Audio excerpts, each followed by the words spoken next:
नमस्कार। गीतामृतपान की इस पावन संगत में आपका हार्दिक स्वागत और अभिनंदन। मित्रों, आज से पांडुरंग शास्त्री आठवले का जन्म शताब्दी वर्ष शुरू हो रहा है और आज हम तीसरे अध्याय कर्मयोग का भी अभ्यास प्रारंभ कर रहे हैं। तो ये उनके प्रति एक अच्छी श्रद्धांजलि है।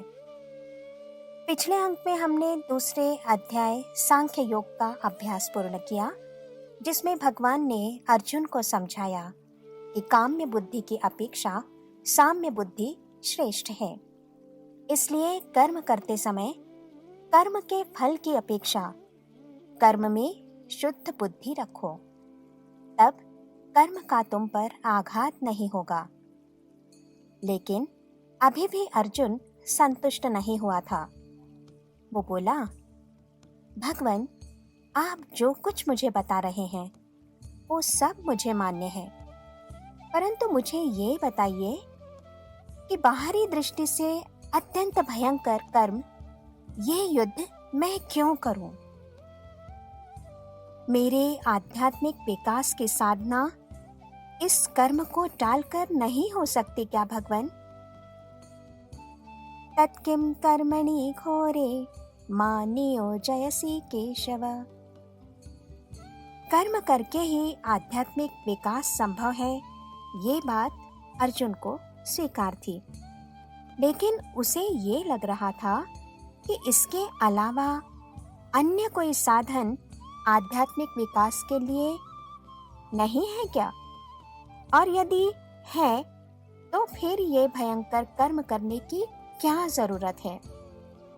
सोचने वाली बात है कि बड़े से बड़े रोग को भी शर्तिया ठीक करने वाला डॉक्टर पास में उपस्थित होने पर भी रोग को कोई आमंत्रण देता है क्या? या फिर बिच्छू का विष उतारने वाला मांत्रिक पास में हो तो बिच्छू से कोई डंक लगवाता है क्या? दरअसल अर्जुन सभी कर्मों से निवृत्त होकर वन में गमन करना चाहता था। वो निवृत्ति चाहता था। अपनी इस मंशा की झलक उसने पहले अध्याय में दी भी तो है। यहाँ शास्त्री जी ने इतिहास का उल्लेख किया है। वे बताते हैं कि आज के या किसी भी काल के सुबुद्ध और जानकार लोगों के सामने सदा से ये प्रश्न खड़ा रहा है कि श्रेय सिद्धि के लिए क्या करना चाहिए, प्रवृत्ति या कि फिर निवृत्ति? भोग प्राप्ति के लिए या कहें कि प्रेयस को पाने के लिए, अर्थात हमें जो बहुत अच्छा लगता है उसे पाने के लिए तो प्रवृत्ति ही चाहिए, इसमें कोई दुमत नहीं। लेकिन श्रेयस को प्राप्त करने के लिए प्रवृत्ति सही है या फिर निवृत्ति? संपूर्ण मानव जाति के सामने सदा से ये वैश्विक प्रश्न खड़ा रहा है। यही कारण है कि कुछ कालखंडों में समाज प्रवृत्ति की ओर तो कुछ में निवृत्ति की ओर झुका हुआ दिखाई देता है। लेकिन जब श्री कृष्ण आए तो उन्होंने समतोल जीवन सिद्धांत समझाया, जिसके बाद 2000 सालों तक प्रवृत्ति और निवृत्ति संतुलित रही। फिर उसके बाद दोबारा असंतुलन दिखाई देने लगा।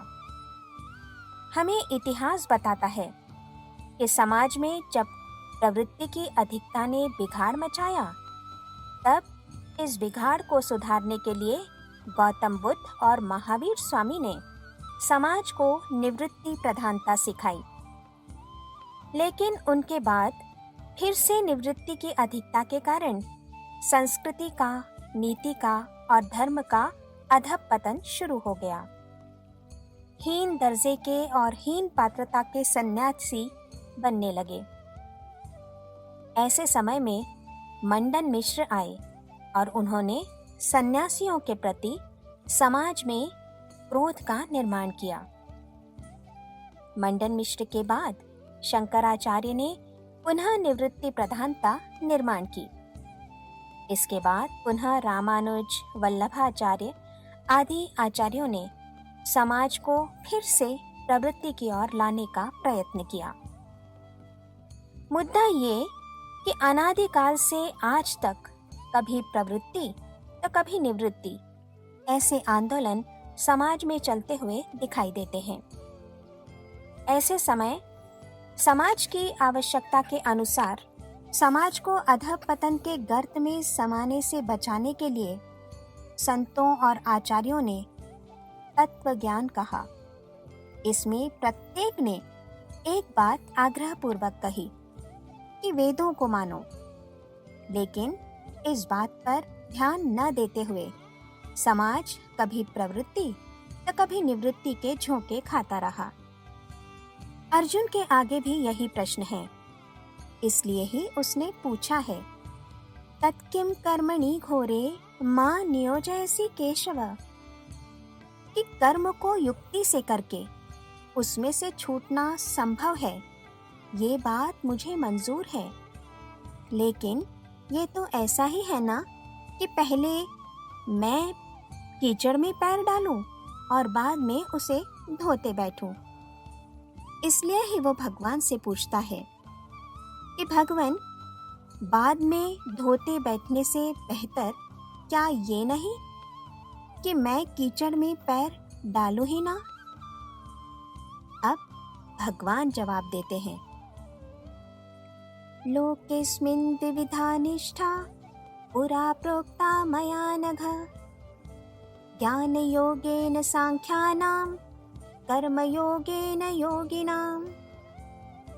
अर्जुन के प्रश्न के उत्तर में यहाँ भगवान श्री कृष्ण ने दो प्रकार की निष्ठा बताई है। पहले कहा कि अपनी प्रिय वस्तुओं से मन को हटा लेना और जिस वस्तु की अत्यधिक आवश्यकता है और जिस वस्तु की अत्यधिक इच्छा है, आकांक्षा है, उसी के प्रति मन में वैराग्य उत्पन्न करना, यही तो होती है ज्ञान निष्ठा। परंतु इसके बाद तुरंत भगवान कहते हैं कि अर्जुन, ऐसा करने पर भी तेरे कर्म तो छूटेंगे ही नहीं, क्योंकि जैसे ही इंद्रियों का विषयों से संबंध होगा तो प्रतिक्रिया तो होगी ही, उसमें या तो स्वीकार होगा, नहीं तो लोभ अथवा तिरस्कार होगा। ये तो नैसर्गिक क्रिया है, इससे तो कैसे बचेगा अर्जुन। तात्पर्य ये है कि कर्म तो होते ही रहेंगे और तुझे करने भी पड़ेंगे, तो इससे अच्छा क्या ये नहीं कि तू सुख देने वाले और आनंद देने वाले और ऐसे कर्मों को जिनसे तेरा विकास होता हो वो करे। स्वेच्छा से और स्वतंत्र बुद्धि से विकासदायी कर्म करना, यही तो श्रेष्ठ कर्मयोग है अर्जुन। अब यहाँ शास्त्री जी ने कर्मों के प्रकारों का उल्लेख किया है। हमें कर्मों के प्रकार बताए हैं। वे कहते हैं, पहले कर्म जो सदा होते रहते हैं वे होते हैं स्वाभाविक कर्म। जैसे हम आराम से बैठे हों तब भी रक्त संचार होता रहता है, श्वसन क्रिया होती रहती है, फुफ्फुस ऊपर नीचे होते रहते हैं, क्योंकि शरीर का प्रत्येक कोश जीवित है, जागृत है। जरा सोचिए, ये भी तो कर्म ही है ना। ये इतने स्वाभाविक होते हैं कि जैसे रात में हम किसी बस या ट्रेन में चढ़े और फिर सो गए, कुछ नहीं किया और सुबह अपनी मंजिल पर पहुंच गए। इतने स्वाभाविक रूप से होने के कारण ही इन्हें स्वाभाविक कर्म कहते हैं और ये जीवन भर होते रहते हैं। दूसरे कर्म होते हैं नियत कर्म। इस सृष्टि के सर्जनहार ने समाज में स्थिरता रहे और मनुष्य का विकास होता रहे, इसके लिए कुछ कर्मों का निर्देश किया है, जिन्हें नियत कर्म कहते हैं। प्रत्येक वर्ण और आश्रम के अनुसार कर्म नियत है। और भगवान श्री कृष्ण इन नियत कर्मों को करते रहने का आग्रह करते हैं। वे कहते हैं, नियतं कुरु कर्म त्वं कर्म जायो य कर्मणः शरीर यात्रापि च तेन प्रसिद्धेत कर्मणः। अर्जुन, तू शास्त्र विहित कर्म कर, क्योंकि कर्म न करने की अपेक्षा कर्म करना श्रेष्ठ है। तीसरे प्रकार के कर्म होते हैं सहज कर्म। कुछ कर्म पूर्व जन्म के संस्कारों से सहज ही होते रहते हैं। जैसे कई बार देखने में आता है कि कोई बच्चा होश संभालते ही कुछ विशेष प्रकार के कार्य स्वतः ही करने लगता है। उन कार्यों को करना उसे कोई सिखाता नहीं है, बल्कि उसके आसपास जो लोग मौजूद होते हैं वे लोग उसे ये कार्य मत कर ऐसा कहकर उसका विरोध करते हैं। फिर भी वो बच्चा आजीवन उन्हें करता रहता है। ये पूर्व जन्मों का परिपाक होता है। इन्हें कहते हैं सहज कर्म। चौथे प्रकार के कर्म परिस्थिति प्राप्त कर्म होते हैं, जो परिस्थितिवश करने पड़ते हैं। उदाहरण के लिए सूखा पड़ा, बादल फटा अथवा राष्ट्र पर कोई संकट आया तो जो कर्म बाध्य होकर करने पड़ते हैं वो परिस्थिति जन्य कर्मों में गिने जाते हैं। और पांचवें प्रकार के कर्म यज्ञ कर्म होते हैं। ये कर्म अत्यंत पवित्र होते हैं। गीता में भगवान कृष्ण ने यज्ञ शब्द की व्यापकता कही है। वे बार बार कहते हैं, कर्म का डंक निकाल फेंक अर्जुन, और वासना व अभिमान बढ़ने ना पाए इस रीति से कर्म कर। इस तरह से कर्मों का हवन हो जाता है। सदा इस पद्धति से ही कर्म करना अर्जुन, इसके लिए पुरुषार्थ करना, ऐसा भगवान ने अर्जुन को बार बार आग्रह किया है।